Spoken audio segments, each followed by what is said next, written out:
Hello everyone.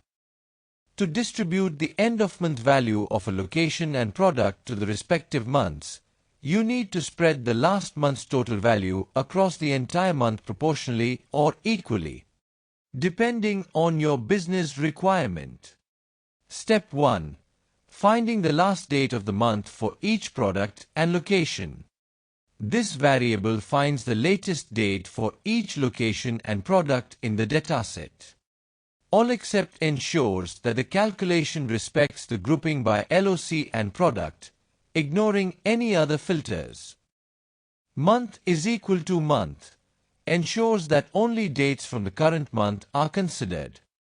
Year is equal to year ensures that only dates from the current year are considered. Max finds the latest available date in that month. Step 2.